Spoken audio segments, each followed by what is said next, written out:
Hello guys, this is KC Patel and welcome to teachers factory.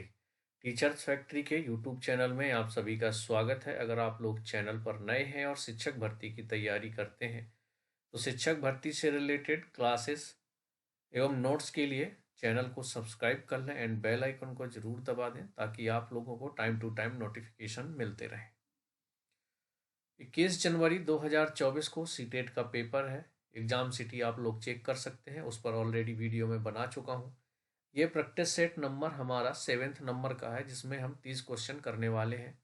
ये सभी प्रश्न आपके प्रीवियस ईयर में आए हुए क्वेश्चन हैं, किसी न किसी एग्जाम में आए हुए हैं, जैसे आपका सी टेट हो, MP TET, UP TET, H TET, REET. तो कल के प्रैक्टिस सेट में लाइट चली जाने की वजह से दो क्वेश्चन छूट गए थे। 180 तक हमें कंप्लीट करना था, तो 178 से आज हम स्टार्ट करेंगे और 30 क्वेश्चन हम करेंगे। टोटल 210 प्रश्न आज हमारे कंप्लीट हो जाएंगे। चलिए तो शुरू करते हैं। आज का हमारा जो प्रश्न है, जीन पियाजे के अनुसार अधिगम के लिए निम्नलिखित में से क्या आवश्यक है। सीटेट 2016 में आया हुआ प्रश्न है आपका। तो जीन पियाजे के अनुसार अधिगम के लिए निम्नलिखित में से क्या आवश्यक है। तो ऑप्शन है आपके वयस्कों के व्यवहार का अवलोकन, या फिर आपका ईश्वरीय न्याय पर विश्वास। सी ऑप्शन है शिक्षकों और माता पिता द्वारा पुनर्बलन। लास्ट ऑप्शन है शिक्षार्थी के द्वारा पर्यावरण की सक्रिय खोजबीन। तो राइट आंसर आपका हो जाएगा ऑप्शन डी, शिक्षार्थी के द्वारा पर्यावरण की सक्रिय खोजबीन।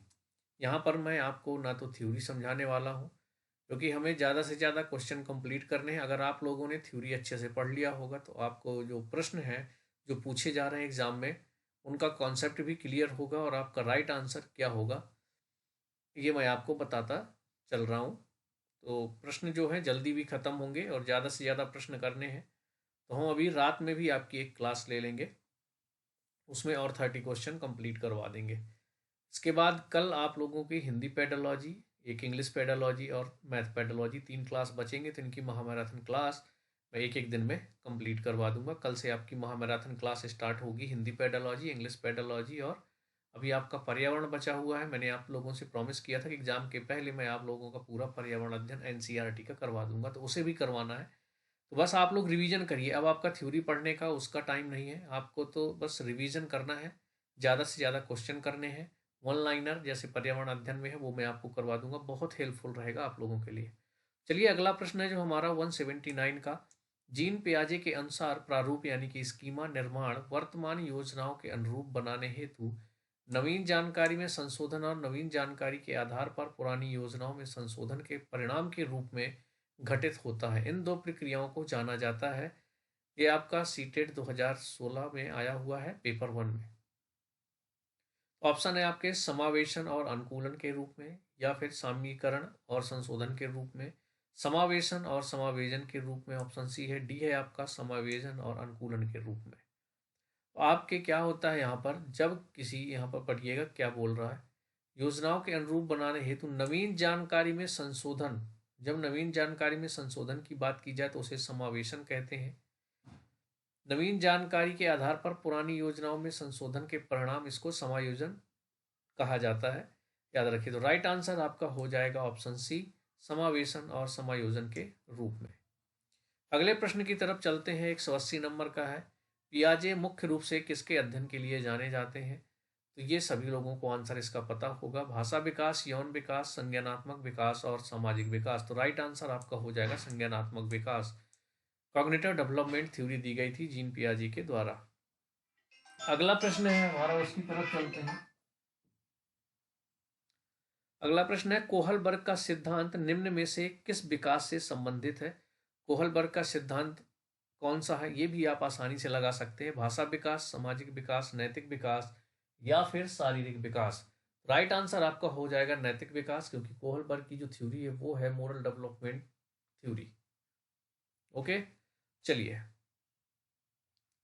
राइट आंसर आपका हो जाएगा ऑप्शन सी। अब हम चलेंगे अगले प्रश्न की तरफ। निम्नलिखित में से कौन सा एक सही मिलान वाला जोड़ा है। ये भी आपका सीटेट में आया हुआ है लेवल 1 में। यहाँ पर आपको मिलान करना है तो ऑप्शन ए है, मूर्त संक्रियात्मक बच्चा संधारण एवं वर्गीकरण करने योग्य। आपका सही सही लग रहा है कि जो मूर्त संक्रियात्मक अवस्था होती है बच्चे की, उसमें संधारण एवं वर्गीकरण करने योग्य बन जाता है।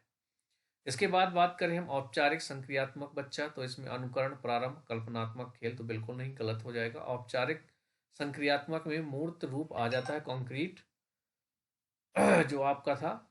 इसकी एक थी अवस्था मूर्त संक्रियात्मक, तो यहाँ पर अमूर्त संक्रियात्मक अवस्था भी इसको कह सकते हैं, तो ये भी आपका गलत है। तीसरा है शैशवावस्था। शैशवावस्था में तर्क का अनुप्रयोग और अनुमान लगाने में सक्षम, तो बिल्कुल भी नहीं होता। जब शिशु अवस्था में बालक होता है तब उसके अंदर तर्क नहीं होता है। अगला ऑप्शन डी है आपका पूर्व संक्रियात्मक बच्चा, निगमनात्मक विचार, तो ये भी आपका गलत है। इस तरह से ये तीनों गलत हो जाएंगे। राइट आंसर आपका हो जाएगा ऑप्शन ए, मूर्त संक्रियात्मक बच्चा संधारण एवं वर्गीकरण करने योग्य हो जाता है। अगला प्रश्न है, एक बच्ची कहती है धूप में कपड़े जल्दी सूख जाते हैं। वह डॉट डॉट की समझ को प्रदर्शित कर रही है, तो उसके अंदर कौन सी समझ है कि वो कह रही है कि धूप में कपड़े जल्दी सूख जाते हैं? आपके ऑप्शन दिए हुए हैं, प्रतीकात्मक विचार, तो बिल्कुल भी नहीं। अहम केंद्रित चिंतन नहीं। कार्य कारण विपर्य चिंतन, तो देखिए कार्य और उसका कारण दोनों का उसे नॉलेज है, तो ये क्या हो जाएगा आपका? कार्य कारण हो जाएगा राइट आंसर, तो ऑप्शन सी होगा आपका करेक्ट। अगला प्रश्न है, पियाजे के अनुसार बच्चों का चिंतन वयस्कों से डॉट डॉट में भिन्न होता है बजाय खाली स्थान के। यहाँ पर आपको जो खाली स्थान वाले आपसे प्रश्न पूछे जाएं तो ऑप्शन को रख रख के देखना है और पूरा सेंटेंस पढ़ना है, आसानी से आपका आंसर मिल जाएगा। जैसे पियाजे के अनुसार बच्चों का चिंतन वयस्कों से मात्रा में भिन्न होता है बजाय प्रकार के, ये नहीं होगा क्योंकि मात्रा में भिन्न नहीं होता है बजाय प्रकार के, तो ये भी गलत हो जाएगा आपका।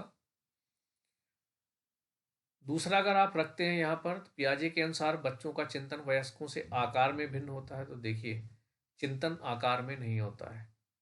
ऑप्शन सी अगर हम यहाँ पर रख के देखें, पियाजे के अनुसार बच्चों का चिंतन वयस्कों से प्रकार में भिन्न होता है बजाय मात्रा के। याद रखिए मात्रा में भिन्न नहीं होता, प्रकार में भिन्न होता है चिंतन। राइट आंसर आपका ऑप्शन सी हो जाएगा। अगला प्रश्न है हमारा, वाइगॉस्की के अनुसार बच्चे सीखते हैं।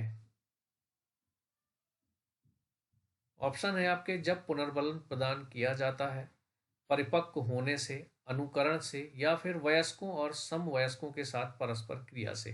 वाइगॉस्की का सिद्धांत क्या है? सामाजिक सांस्कृतिक सिद्धांत। तो जहां पर देखिए यहाँ पर परस्पर क्रिया, जब वयस्क और समवयस्क यानी कि उसी एज के आपस में क्या करेंगे? क्रिया करेंगे, तो बच्चे इस तरीके से सीखते हैं, उनका समाजीकरण होता है। तो राइट आंसर आपका हो जाएगा ऑप्शन डी, वयस्कों और समवयस्कों के साथ परस्पर क्रिया से बच्चे सीखते हैं वाइगॉस्की के अनुसार। अगला प्रश्न है, कोहलबर्ग ने प्रस्तुत किए। कोहलबर्ग ने क्या प्रस्तुत किए हैं? संज्ञानात्मक विकास के चरण, शारीरिक विकास के चरण, संवेगात्मक विकास के चरण, या फिर नैतिक विकास के चरण। तो अभी मैंने जस्ट पिछले क्वेश्चन में बताया कोहलबर्ग ने कौन सा सिद्धांत दिया था? नैतिक विकास का सिद्धांत। तो कोहलबर्ग ने क्या प्रस्तुत किया? नैतिक विकास के चरण विस्तृत किए। तो राइट आंसर आपका हो जाएगा ऑप्शन डी। अगले प्रश्न की तरफ चलते हैं, किस अवस्था में बालकों में नई खोज करने और घूमने की प्रवृत्ति बहुत अधिक बढ़ जाती है? ऑप्शन है आपके, शैशवावस्था, उत्तर बाल्यकाल, किशोरावस्था, या फिर प्रौढ़ावस्था। ये आपका रीट में आया हुआ है 2016 में।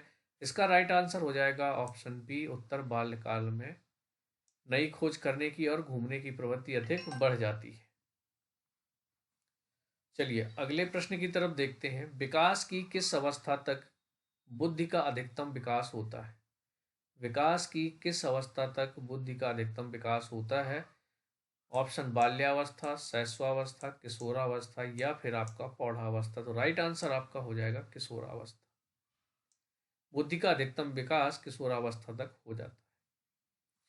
अगला प्रश्न है, शिशु का अधिकांश व्यवहार आधारित होता है। ऑप्शन है आपके, मूल प्रवृत्ति पर, नैतिकता पर, वास्तविकता पर, या फिर ध्यान पर। तो शिशु का अधिकांश व्यवहार आधारित होता है उनकी मूल प्रवृत्ति पर, तो राइट आंसर हो जाएगा ऑप्शन ए।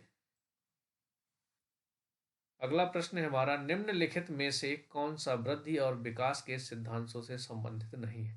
वृद्धि और विकास से सिद्धांतों से संबंधित नहीं है। ऑप्शन है निरंतरता का सिद्धांत, तो ये होता है विकास का। वर्गीकरण का सिद्धांत नहीं होता है। समन्वय का सिद्धांत और वैयक्ता का सिद्धांत, ये वृद्धि और विकास के सिद्धांत होते हैं, लेकिन वर्गीकरण का सिद्धांत नहीं होता है। तो राइट आंसर आपका ऑप्शन बी हो जाएगा, क्योंकि प्रश्न में यही पूछा गया है कि सिद्धांतों से संबंधित नहीं है, वृद्धि और विकास के सिद्धांतों से संबंधित नहीं है। तो option B is the right answer. अगला प्रश्न है, बाल केंद्रित शिक्षा शास्त्र का अर्थ है। सीटेट लेवल 2 में 2016 में आया हुआ प्रश्न है। बच्चों के अनुभवों और उनकी आवाज़ को प्रमुखता देना ही आपका बाल केंद्रित शिक्षा शास्त्र कहलाता है। तो ऑप्शन ए यहाँ पर करेक्ट आंसर हो जाएगा। बाल केंद्रित यहाँ पर जैसा वर्ड है, यहाँ जैसा शब्द दिया गया है, वैसे ही याद रखना है कि वहाँ पर बच्चे को केंद्र में रखना है, बालक केंद्र में रखना है। तो बच्चों के अनुभवों और उनकी आवाज़ को प्रमुखता देना ही आपका बाल केंद्रित शिक्षा शास्त्र कहलाता है। अगला प्रश्न है, विकास के सिद्धांतों के बारे में निम्नलिखित में से कौन सा कथन गलत है। विकास के सिद्धांत के बारे में निम्नलिखित में से कौन सा कथन गलत है। ऑप्शन है आपके, विकास वंशानुगत और वातावरण के बीच सतत अन्योन्य क्रिया से होता है। विकास परिपक्वन और अधिगम पर आधारित होता है। प्रत्येक बच्चा विकास के चरणों से गुजरता है, फिर भी बच्चों में व्यक्तिगत वैयक्तिक भिन्नताएं बहुत होती हैं। अगला है अपना, विकास एक परिमाणात्मक प्रक्रिया है जिसका ठीक ठीक मापन हो सकता है। ओके, तो विकास के बारे में जो पॉइंट ऑप्शन डी है वो आपका एकदम करेक्ट है कि विकास एक परिमाणात्मक प्रक्रिया है जिसका ठीक ठाक मापन हो सकता है। ठीक है, तो यहाँ पर हमें गलत बताना था, इसीलिए आपका ऑप्शन डी क्या हो जाएगा, राइट हो जाएगा। क्योंकि आप विकास का ना सही सही मापन कभी नहीं बता सकते कि जिसका बुद्धि जो है या किसी का एक्टिविटी बहुत अच्छी है, स्पोर्ट खेलने में अच्छा, तो आप उसे मेजर करके नहीं बता सकते कि ये कितना अच्छा खेलेगा। ठीक है, तो गलत आपका क्या हो जाएगा, ऑप्शन डी हो जाएगा। यहाँ पर जो वंशानुगत और वातावरण के बीच सतत अन्योन्य क्रिया से होता है, तो आपको पता ही है कि जो विकास है वो हेरिडिटी और एनवायरनमेंट दोनों की अन्योन्य क्रिया की वजह से होता है। तो ये तीनों सही है, गलत पूछा गया है तो जो आपका लास्ट ऑप्शन है डी वो सही हो जाएगा। क्योंकि जो विकास होता है वो परिमाणात्मक प्रक्रिया है जिसका ठीक ठाक मापन हो सकता है, तो ये गलत है। जो वृद्धि बस होता है, जो वृद्धि होती है वो परिमाणात्मक प्रक्रिया होती है। चलिए अगला प्रश्न है, बस देखिए कंफ्यूजन कहाँ हो जाता है, पूरा प्रश्न अच्छे से पढ़िए कौन सा कथन यहाँ पर गलत पूछा गया है। तो गलत आपका ऑप्शन डी ही है। अगला प्रश्न है, केंद्रीय तंत्रिका तंत्र में होते हैं। ऑप्शन है सभी अंग, मस्तिष्क, मेरुदंड या फिर मस्तिष्क तथा मेरुदंड। राइट आंसर आपका ऑप्शन डी हो जाएगा, क्योंकि केंद्रीय तंत्रिका तंत्र में मस्तिष्क तथा मेरुदंड दोनों होते हैं। अगला प्रश्न है, मनोग्रसित बाध्यता विकृति एक मनोविच्छेदी विकृति है, समायोजन विकृति है, चिंता विकृति है या फिर कार्य प्रारूप विकृति है। तो जो मनोग्रसित बाध्यता विकृति है यह एक चिंता प्रकृति है। ओके, तो राइट आंसर ऑप्शन सी हो जाएगा। अगले प्रश्न की तरफ चलते हैं। विकासात्मक कार्य के प्रत्यय के प्रतिपादक थे। ऑप्शन है आपके हॉलिंगवर्थ, हेविंगहस्ट, जीन पियाजे और हॉल। तो विकासात्मक कार्य के प्रत्यय के प्रतिपादक कौन है, वो है हेविंगहस्ट। ऑप्शन बी आपका राइट आंसर हो जाएगा। अगला प्रश्न है, सामान्य पुरुष में एक्स वाई गुणसूत्र होते हैं जबकि सामान्य महिला में डॉट डॉट होते हैं। तो आपका एक्स एक्स गुणसूत्र, triple X, X Y Y या फिर एक्स गुणसूत्र। तो राइट आंसर आपका ऑप्शन ये हो जाएगा, क्योंकि सामान्य पुरुष में एक्स वाई गुणसूत्र पाए जाते हैं जबकि सामान्य महिला में एक्स एक्स गुणसूत्र पाए जाते हैं। अगला प्रश्न है हमारा, मनोविज्ञान ने सर्वप्रथम अपनी आत्मा का परित्याग किया, फिर अपने मन का और फिर अपनी चेतना का, अभी वह एक प्रकार के व्यवहार को संजोए है। यह कथन किसका है या किसने कहा है। इंपॉर्टेंट है, इसको याद रखिएगा। टिचनर का है, वुंट का है, वुडवर्थ का है या फिर मैकडुगल का है। तो राइट आंसर है आपका वुडवर्थ। ये जो कथन है ये वुडवर्थ का है। राइट आंसर आपका हो जाएगा ऑप्शन सी। चलिए अगले प्रश्न की तरफ चलते हैं। 198 नंबर का प्रश्न है, विकास के मनोसामाजिक सिद्धांत का प्रतिपादन किसने किया था। ऑप्शन है आपके Erik Erikson, Sigmund Freud, Kohler या फिर वाटसन। मनोसामाजिक सिद्धांत का विकास एरिक एरिक्सन के द्वारा किया गया था। राइट आंसर आपका ऑप्शन ए हो जाएगा। 199 नंबर का प्रश्न है, खाली स्थान के अनुसार बालक का विकास आनुवंशिकता तथा वातावरण का गुणनफल होता है। ये किसने कहा था कि जो आपका डेवलपमेंट होता है, ठीक है, वो किसका, हेरेडिटी यानी कि H multiply by E environment होता है। ये कथन किसका है, ये किसने कहा था? ऑप्शन है आपके वुडवर्थ, गैरेट, हॉलैंड, थॉर्नडाइक। तो ये कहा था वुडवर्थ ने। राइट आंसर आपका हो जाएगा वुडवर्थ। अप्रत्यक्ष पथ समस्याओं का उपयोग किस श्रेणी के प्रयोज्यों के लिए किया जाता है? ऑप्शन है आपके बच्चे, पौध, चिड़िया या फिर पशु। तो अप्रत्यक्ष पथ समस्याओं का उपयोग किस श्रेणी के प्रयोज्यों के लिए किया जाता है? तो राइट आंसर आपका हो जाएगा ऑप्शन बी, पौध। अगला प्रश्न है हमारा, अपने मानसिक स्वास्थ्य को ठीक रखने हेतु शिक्षक का क्या दायित्व है? किसकी बात हो रही है? अपने मानसिक स्वास्थ्य को ठीक रखने हेतु शिक्षक का क्या दायित्व है? ऑप्शन सी, व्यवसाय के प्रति वफादारी, शिक्षक व्यवसाय के प्रति निष्ठावान नहीं रहे, कक्षाओं में शिक्षण नहीं करे, तो ये तो आपकी सारी नेगेटिव ही है। डी, आपका सही व्यवहार नहीं करे, ये भी गलत है। तो राइट आंसर आपका ऑप्शन सी हो जाएगा, व्यवसाय के प्रति वफादारी। अगला प्रश्न है हमारा, शिक्षक और मानसिक स्वास्थ्य के लिए आवश्यक है सामाजिक सम्मान मिलना, विद्यालय प्रशासन में भागीदारी, शिक्षक संघों के संगठन या उपरोक्त सभी। तो राइट आंसर आपका हो जाएगा ऑप्शन डी यानी कि उपरोक्त सभी। शिक्षक के मानसिक स्वास्थ्य के लिए क्या क्या आवश्यक है? सामाजिक सम्मान मिलना, विद्यालय प्रशासन में भागीदारी, शिक्षक संघों के संगठन, उपरोक्त सभी। राइट आंसर आपका ऑप्शन डी हो जाएगा। अगला प्रश्न है, निम्नलिखित में से कौन सा व्यवहार है भावनात्मक बाधा को प्रदर्शित करता है? निम्न में से कौन सा व्यवहार है जो भावनात्मक बाधा को प्रदर्शित करता है? ऑप्शन आपके दिए हुए हैं, आक्रामकता, मित्रों के साथ अच्छा व्यवहार, अध्ययन में रुचि, या फिर ऑप्शन डी है आपका संतुलित संवेग। राइट आंसर होगा आपका ऑप्शन ए, आक्रामकता। निम्न में से कौन सा व्यवहार है भावनात्मक बाधा को प्रदर्शित करता है? तो जो आक्रामकता होती है, गुस्सा होता है, क्रोध होता है, ये आपका क्या कहलाता है? भावनात्मक बाधा कहलाती है आपकी। मित्रों के साथ अच्छा व्यवहार, अध्ययन में रुचि और संतुलित संयोग को नहीं कहते। तो राइट आंसर आपका ऑप्शन ए हो जाएगा, आक्रामकता। अगला प्रश्न है हमारा, मानसिक स्वास्थ्य के द्वारा एक व्यक्ति खुश तथा स्वस्थ रहता है क्योंकि मानसिक तनाव दूर हो जाता है, हर परिस्थिति को संभाल लेता है, व्यक्ति एवं समाज के साथ अच्छी प्रकार समायोजित हो जाता है। तो राइट आंसर आपके हो जाएंगे, तीनों सही है। तो ऑप्शन डी आपका करेक्ट हो जाएगा। मानसिक स्वास्थ्य के द्वारा एक व्यक्ति खुश तथा स्वस्थ रहता है क्योंकि मानसिक तनाव दूर हो जाता है, हर परिस्थिति को संभाल लेता है, व्यक्ति एवं समाज के साथ अच्छी प्रकार समायोजित हो जाता है। राइट आंसर आपका हो जाएगा ऑप्शन डी। अगला प्रश्न है, किशोर विद्यार्थियों का मानसिक तनाव दूर करने हेतु कौन सी विधियां हैं? प्रत्यक्ष विधि, अप्रत्यक्ष विधि, मनोवैज्ञानिक उपचार, उक्त सभी। तो राइट आंसर हो जाएगा आपका उक्त सभी। Option D is the right answer. अगला प्रश्न है हमारा, संवेगात्मक शक्ति का संवर्धन प्रभाव किस अवस्था में होता है? ऑप्शन है आपके बाल्यावस्था, किशोरावस्था, प्रौढ़ावस्था या फिर शैशवावस्था, या इसे शिशु अवस्था भी कह सकते हैं। तो राइट आंसर आपका हो जाएगा किशोरा अवस्था। Option B is the right answer. अगला प्रश्न है, कौन सी अवस्था में अहम बनाम भूमिका द्वंद्व का प्रसार होता है? क्या अहम बनाम भूमिका? बाल्यावस्था में, किशोरावस्था में, प्रौढ़ावस्था या फिर शैशवावस्था में? तो राइट आंसर आपका हो जाएगा किशोरा अवस्था में। Option B is the right answer.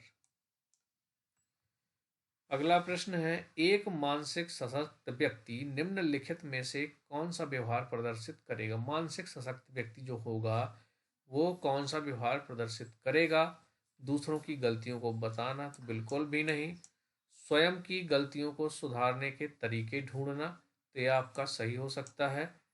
दूसरों की कमजोरियां ढूंढना? गलत है, उपरोक्त में से कोई नहीं। तो राइट आंसर आपका हो जाएगा ऑप्शन बी, स्वयं की गलतियों को सुधारने के लिए तरीके ढूंढना ही एक मानसिक सशक्त व्यक्ति प्रदर्शित करेगा या इस तरह का व्यवहार करेगा। अगला प्रश्न है हमारा, मानसिक स्वास्थ्य का लक्षण नहीं है। पूछा गया है कि कौन सा मानसिक स्वास्थ्य का लक्षण नहीं है। सहनशीलता, सामंजस्य की योग्यता, आत्मविश्वास, अपरिपक्वता। राइट आंसर आपका ऑप्शन डी हो जाएगा, अपरिपक्वता।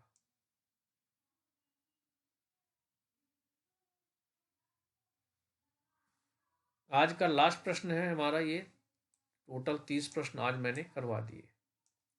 एक मानसिक रूप से स्वस्थ व्यक्ति सक्षम है आसानी से समायोजित होना, संतुष्टप्रद रूप में सहयोग देना, हमेशा खुश रहने की कोशिश करना, उक्त सभी। तो राइट आंसर आपका हो जाएगा ऑप्शन डी, उक्त सभी। चलिए, आज की हमारी जो प्रैक्टिस सेट था 7th नंबर का वो कंप्लीट हो गया। प्लेलिस्ट बनी हुई है CDP प्रीवियस ईयर क्वेश्चन के नाम से, वहाँ से जाकर के अभी तक जितने प्रैक्टिस सेट करवाए हैं वो जाकर के देख लें। फेसबुक पर देख रहे हैं तो फॉलो कर लें, यूट्यूब पर देख रहे हैं तो चैनल को सब्सक्राइब कर लें। अब हम मिलेंगे नेक्स्ट वीडियो में नेक्स्ट प्रैक्टिस सेट के साथ।